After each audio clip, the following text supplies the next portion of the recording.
Welcome to Wanna Bet, the daily gambling game show that takes betting seriously, but not much else. Get our favorite plays on the totals, sides, props, exotics, and futures to jump on now. So let's get it started with Jason and Ben. Let's get it started with Jason and Ben. Let's get it started with Jason and Ben.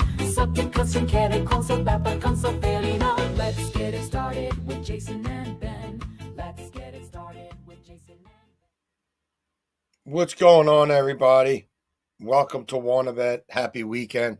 Hope everybody's doing well.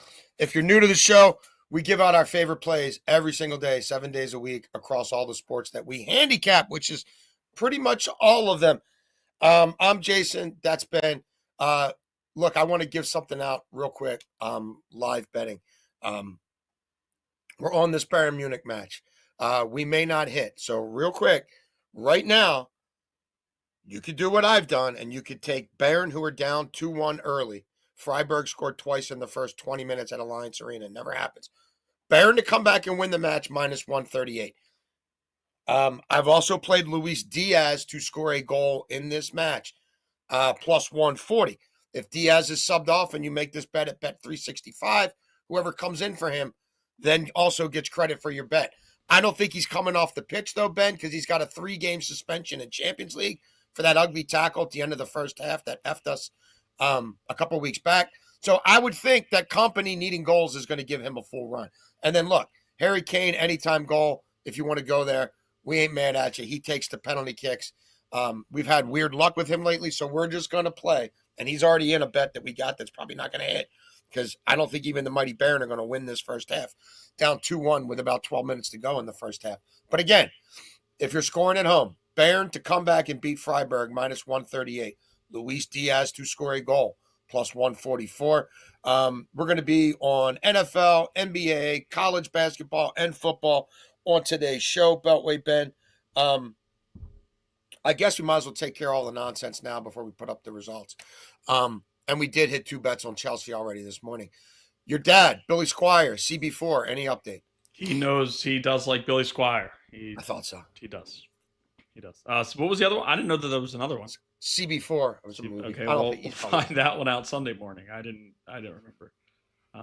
Mark Feinsand, I will get that hoodie to you probably Monday. I don't think it's going to happen this weekend. I got to scamper up to Wilmington, Delaware for a basketball tournament as soon as we're done here. I feel like there's something else we're supposed to get to, but do you have anything else, Beltway Ben? No, nothing really. All right. Let's go, mighty Bayern Munich. All right, here's how we did last night. Look, sometimes when you're on a team that's much better than its opponent, weird things can happen. The Wizards are getting destroyed by centers. We said there's a risk in our guy, Yertle the Turtle Purtle, not playing much in the second half, but everybody's been getting double-doubles against them lately. He got us 9 rebounds in the first half, Beltway Ben. The problem is he took 1 shot from the floor in the entire game. He only played 19 minutes. The backup center, whose name I can't pronounce, absolutely destroyed the Wizards. Again, Pirtle took 1 shot. Like, he hasn't done that all year. He's been scoring over double digits pretty regularly. There's a weird flow of the game. Even though the Wizards were down to their 3rd-string center, he took 1 shot. College hoops, Doug Gottlieb is starting to cover. Beware. Green Bay is no longer an auto fade.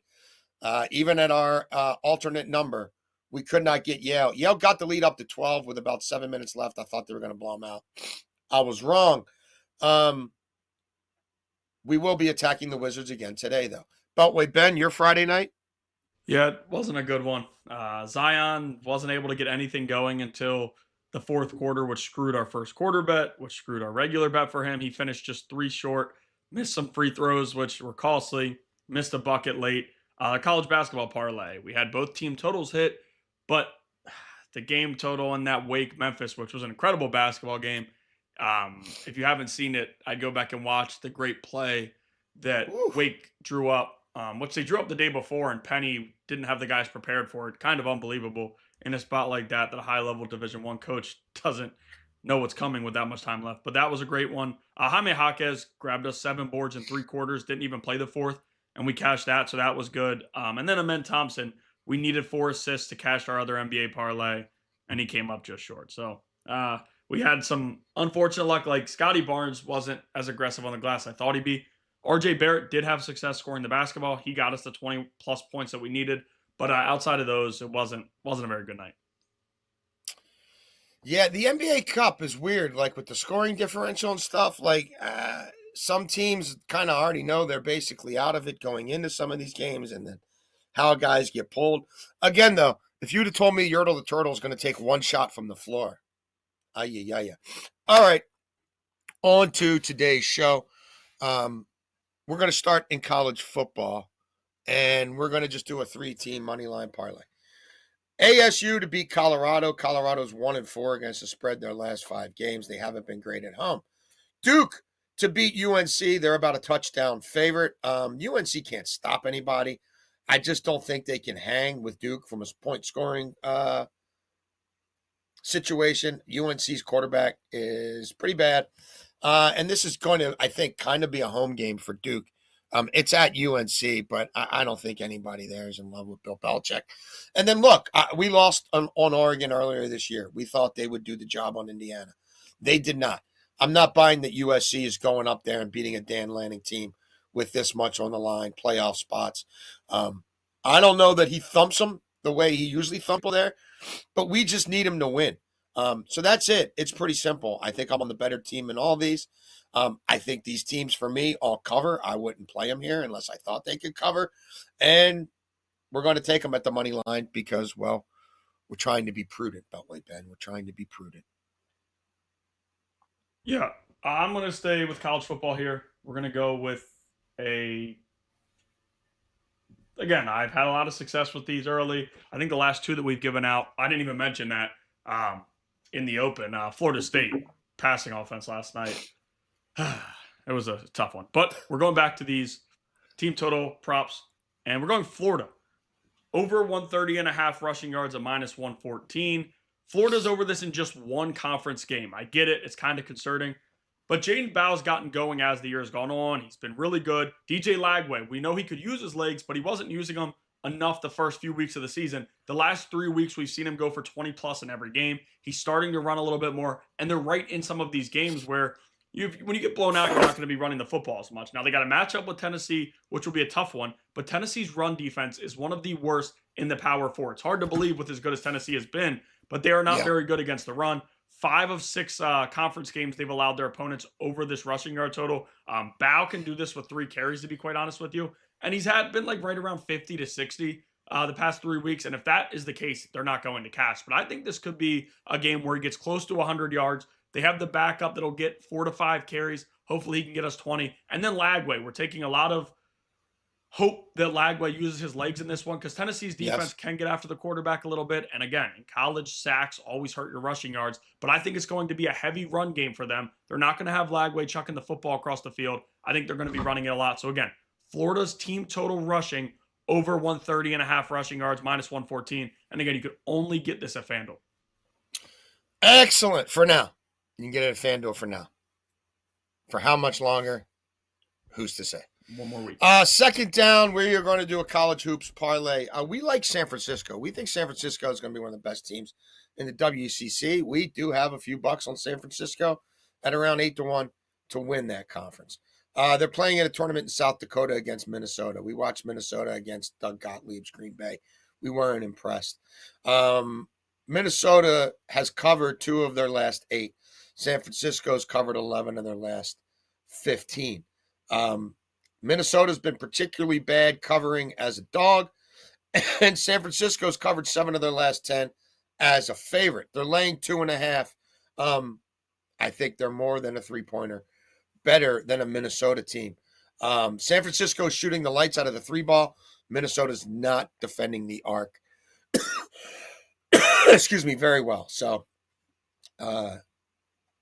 I don't know how many people are going to be in that gym in South Dakota, Beltway Ben.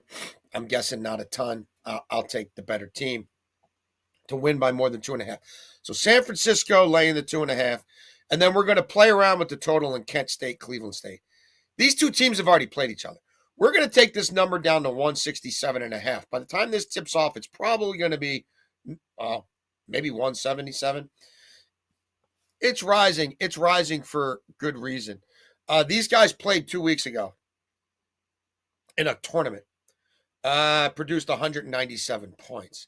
Kent State is 5-1 to the over, Beltway Ben. Those games are going over by over 24 points. Cleveland State, 5-0 to the over. Those games are going over by more than 19 points above the Vegas total. They don't play any defense. They're both totally fine running up and down the court, chucking balls all over the place. Kent State at home, those games have gone over. They haven't been as sound defensively as I thought. And this is probably one to me where the first one to 85, 87, 90 points win. So I'm hoping we stay true to form here and we get ourselves another crazy game. Again, 167.5 is an alt line. Plus 194. San Francisco minus 2.5. And the over 167.5. It's now 2-2 in the Alliance Arena. It was Elise, though. It was Elise. It was not Luis Diaz, but that's all right. I'll be honest with you. Earlier when you said to take them on the money line, I did. So, feel good. Good man. I feel good. Yeah, I feel good. Good man. Now, if we could get the third, what minute are we in? Oh, no, we're already in extra time. So, our bet from earlier this week, the Bayern half full, Kane to score, Bayern at least 3 goals. Oh, Kane's in the box, by the way. Oh. They gave it away. I mean, it was an outside chance we dropped. Oh. I don't want to be like, who's our guy? Hoagland? Who's the guy from the Red Sox guy? Should I hog down? Should I? We are almost done the first half. Bayern has the ball in the attacking third. It's still the first half? Yeah, we've got a chance. Harry Kane into the box. Oh, left footer. It's over the bar. We still at 2-2. We still at 2-2 in the Bundesliga. Is it die? I used to know how to count in German. I'm not the... Please add more minutes too. No, first half is over. 9. Niet. We lose. We lose. Earlier bet on Bayern. But perhaps make more money today. That was terrible. I really lost it. Yeah, that was a little... Let's get that Luis Diaz. I mean, he can't play midweek in the Champions League. Ride his ass down the wing. Come on. The only thing is he finishes cheapies, and I don't know if they're going to be able to play like ticky-tack and walking into the 6 because Freiburg dropped everybody back with a 2-0 lead. But Freiburg dropped everybody back with a 2-0 lead and still couldn't hold it to halftime. Yeah. I'm guessing that we can add the plus 150, though. I don't want to jinx anything in Wolfsburg, but Leverkusen was up 3-0 last I looked. All right. Well, that's good. That's good. I will go with my second down play 3-0 at the half. 3-0 at the half. So that was a plus 150 from yesterday. Anything else? No. We got all soccer. All right, there we go. All right, I'm going to go with an over in a college football game here. Eastern Illinois versus Alabama, over 57.5 at plus 100. I told myself through the week when looking, if Alabama's team total is at a fair enough price, I'm going to take it. And I was thinking like anything less than 62, I'll be honest. Turns out the game total is 57.5, and you can't find the team total anywhere. So I just decided to play the regular over. And these are those weird late in the year non-conference matchups where it's basically a chance for Alabama to get their second and third string guys run in the second half in November. And that's just what it's going to be because Alabama is going to run them off the football field. Now, Eastern Illinois is really struggling at the FCS level. They've allowed 42 points 3+ times, and they've also allowed 38 in another game. So, like, their defense has not been good, and they have yet to see anything close to Alabama. They haven't had any big-time bye games to start the year. This is their one big game of the year where they're going to make a lot of money, facing an Alabama team that, let's be honest, is one of the better offenses in the country. They have one of the best quarterbacks in the country in Ty Simpson. There's a lot of question marks here and there with that team, and, like, they've had some tough losses. DeBoer's going to run this score up, and it's not even him being disrespectful. It's the fact that these guys cannot stick with Alabama's players. There's just no possibly way. So I am basically taking Alabama's team total over 57.5, but we do have the possibility of Eastern Illinois scoring 3 to 7 points. If they score more, that's incredible for us. I'm very happy. But I think it could be 3 to 7 at most. We see some of these lower schools take field goals when they can to say they scored against a team like Alabama, and that's my guess for how it goes. But again, I just think that Alabama will go over the 57.5 by themselves, and we're getting it at plus money with a chance for Eastern Illinois to also add something for us. Now, football's crazy, especially college football. Fumble recoveries, interceptions, all types of different things. I do like Alabama to score a lot of points, and hopefully Eastern Illinois can also give us points there. So, again, for the listeners, Eastern Illinois versus Alabama, over 57.5 at plus 100. Excellent. Excellent.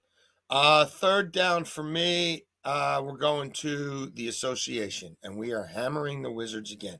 The Bulls got beat by 30 points last night, Beltway Ben. They pretty much stopped competing, I'd say about 5 minutes into the third quarter, as best I could tell. Now, Giddey still did play 30 minutes, but that's one of those teams where I think their fate was sealed in the NBA Cup.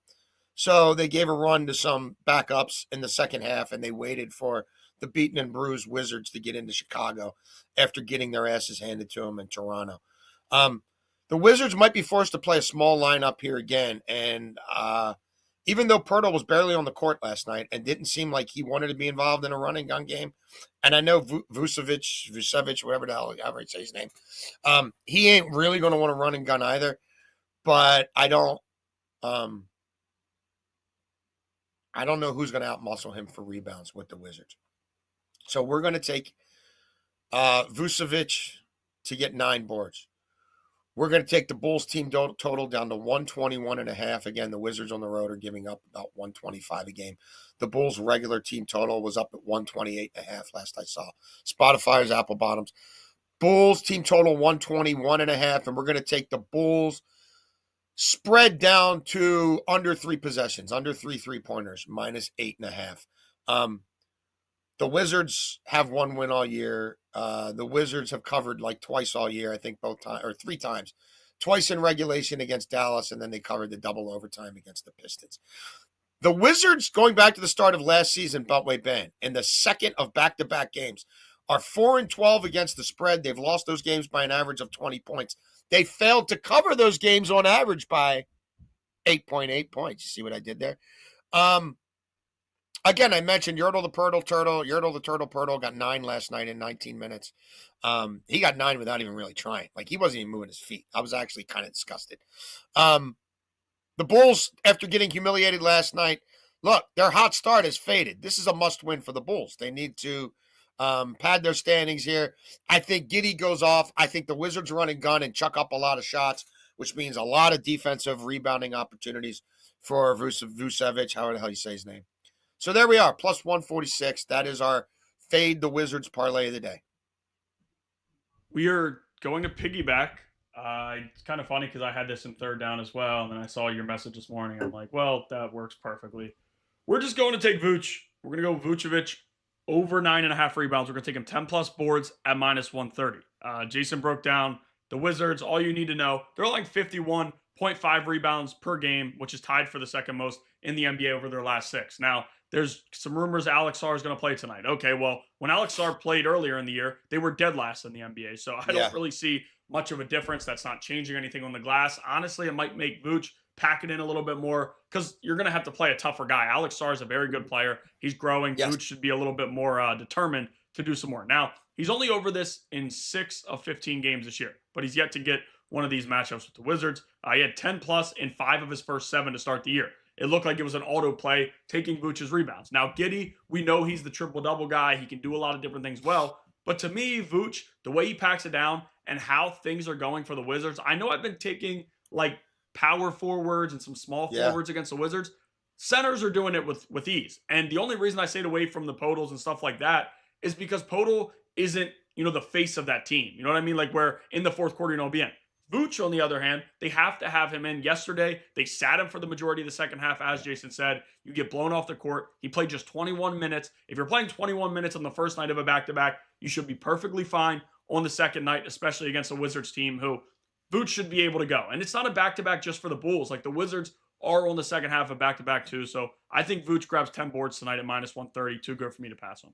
And part of me, too, is thinking, do the Bulls really want to run with the – like, if the Bulls can slow it down at home and play lob balls down to the low block, right, and get an easy high-percentage made shot so we can take our time getting back down the court rather having to sprint back off a missed shot. Like, I don't know. I kind of think both teams in the back end – I know the Wizards are a young team and they want to run on everybody, But I talked myself into this being a way better matchup than Yertle the Turtle. So I'm glad you backed me on that, Beltway, man. Fourth and short, pretty simple for me. We're back in the first period, baby, where we belong. I mean, look, Toronto's playing at Montreal, Les Habitants, hockey night in Canada.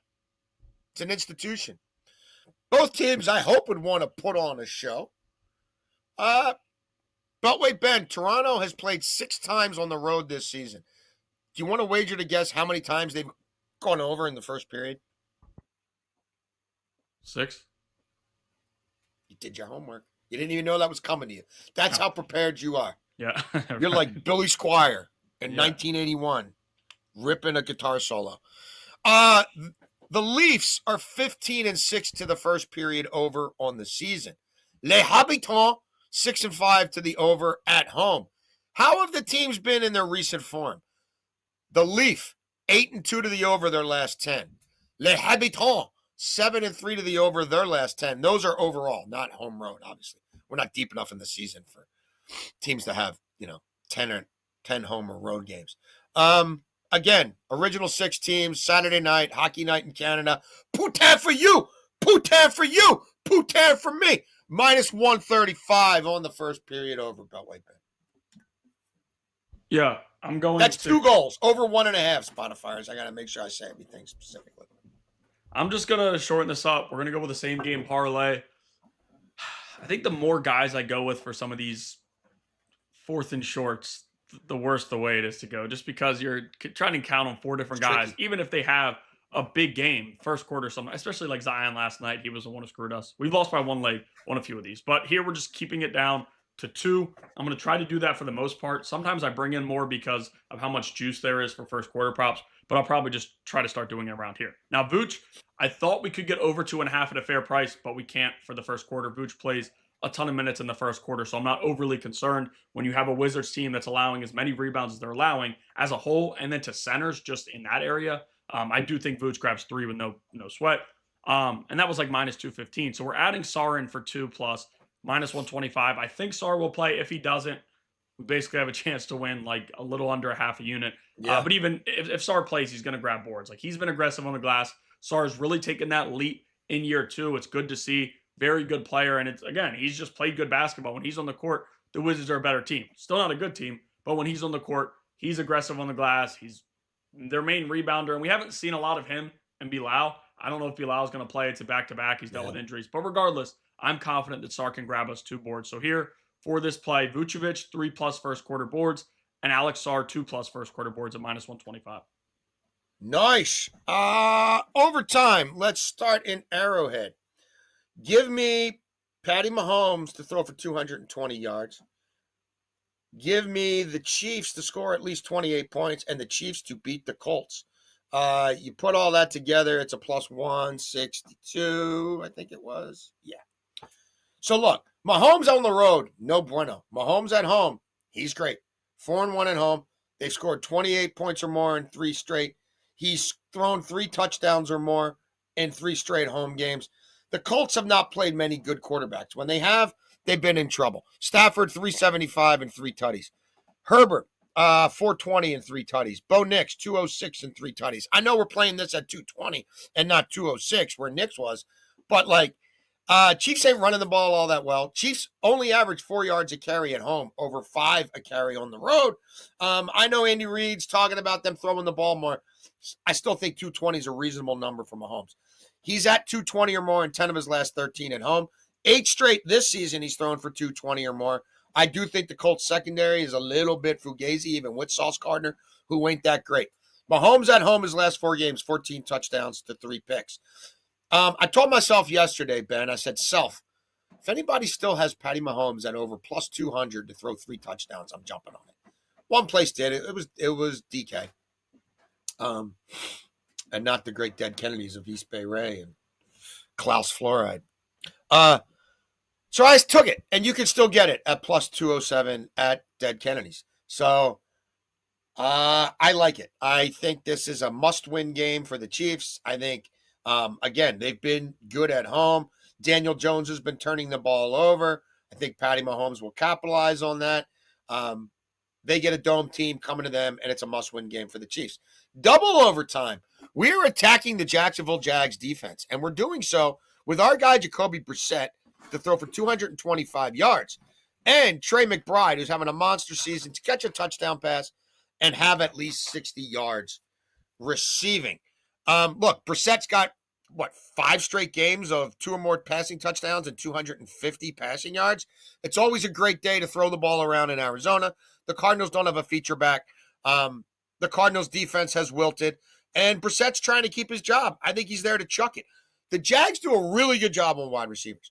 Opposer passer rating throwing to wide receivers against the Jags, 79.6. Harrison's beat up. Why would you want to do that when it's 111 passer rating when you throw to tight ends? 72% completions when you throw to tight ends. McBride's got a touchdown or more in 5 straight games. He's got at least 8 receptions in 4 of his last 5. The offense is flowing through him. McBride's last 5 games, this is with Brissett.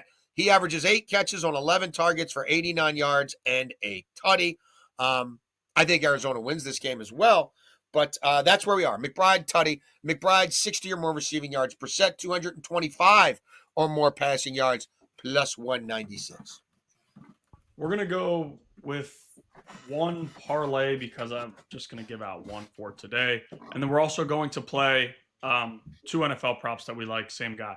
We'll start here. This is a college football and college basketball parlay. Providence, college basketball on the money line. Vanderbilt, college football on the money line, minus 110. We can get this number to minus 110. Now, Providence is matching up with a team in Penn State who just hasn't really had many tests. And in their games they did against low majors, they've struggled and almost lost a few of those games. They've been on the ropes down the stretch in some of those games. I mean, I remember, I think it was Sacred Heart, I think it was Sacred Heart early in the year. Penn State's up or down 2 with a minute 30. They stormed back into it and were able to win. Now, Providence, they have 2 losses, but it's 2 tough ones. One to Virginia Tech, who has a guy that's probably going to be a lottery pick. And then they also have one to Colorado, which Colorado's not very good, but that's still 2 true tests compared to Penn State that's played a bunch of nobodies to this point. Now, Penn State, I just don't buy what they have. Jason Edwards can lead this team, this Providence team, to a win. He was very good at Vanderbilt last year. He's a top scorer in the country, and I think he's going to continue. I like him today. Now, Vanderbilt football on the money line. They're minus 330. I just want to throw them in because I don't see them losing with where they are potentially for a playoff berth. Like, they're right in it, and they cannot afford to lose to Kentucky, especially in this spot. Now, Kentucky's not playing for much. They don't have a lot to lose, and they've played spoiler before. We've seen that. I don't think that's happening today.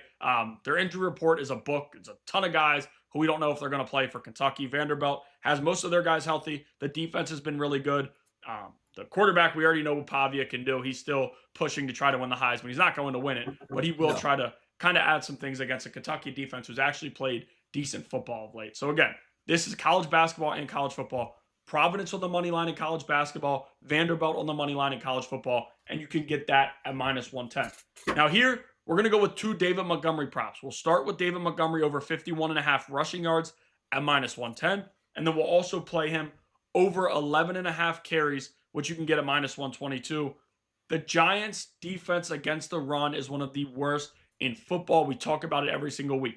53.7% success rate against the run. That is the 3rd worst since week 5. They're also dead last in EPA against the run. Nothing is changing for this team. It's not improving. Whether you have a heavy back like Montgomery or the speedy back like Gibbs, those guys can get off. Now, throughout this season, we've heard Campbell talk about wanting Montgomery to get more touches and wanting to use him a little bit more in the run game. This is the perfect spot for it. Last time, he hasn't been over both of these props a lot this season. The last blowout, which was against the Commanders, we saw him go over both numbers. He had a ton of carries and a ton of rushing yards. I don't know why anything would change here. When in the 4th quarter, quite honestly, we should see them up maybe 21 or more points. The Lions, they're kind of due for one of those blowout wins. They haven't played amazing football of late. They're struggling a little bit. We know Campbell's calling plays now. They have to figure it out. And I do think Gibbs could have a big day, but I think Montgomery, with the way that this game goes, is going to get a lot of touches. And when you get a lot of touches against a bad Giants run defense, one of them is due to explode. And also, I mean, all game long, you're averaging 5-6 yards a pop. So again, for the listeners, David Montgomery over 11.5 carries at minus 122. And we'll also play him over 51.5 rushing yards at minus 110. All right. Excellent. That's the show. Our Bournemouth Cherries are down 2-0 in the 36 minutes. So that bet is shice. It's a shisa. It's shite. And I'm an Oshlock for giving it out. West Ham is finally going to win a first half. So our run of fading them in the first half is over. Let's go Bayern Munich in the second half. Beltway Ben, show everybody how we did again yesterday into today. Thank you, Blues. Tomorrow at 11, right? Right after I get done the BetMGM thingy. Yep, works. Tomorrow at 11, heavy football show, little bit of footy. I will be on the Arsenal-Tottenham game. We know you guys want to bet. There's a lot of places you could bet, and we greatly appreciate you checking with us. Before you bet, I'm off to Wilmington, Delaware for a basketball tournament, and hopefully Bayern Munich will be scoring goals. Good luck, Mateo. Good buckets Luis today. Diaz. Could you hear him like stomping his feet up there? Is he getting loose? I think he's sending a little signal to me that he's ready to get on. Oh, Yeah. I think so. All right, guys. Thank you again. Mail time. We're looking to steal more stuff from my guys at PTI. Send us emails. We'll read them on air. Mark Feinsand, your laptop. We're still waiting. I followed Mark on Twitter. Hopefully he follows me back. I'm sure he will. Your hoodie is on the way. We're down to one hoodie, Ben. We'll have to figure that out next week. All right, guys. Good luck, everybody. Thank you.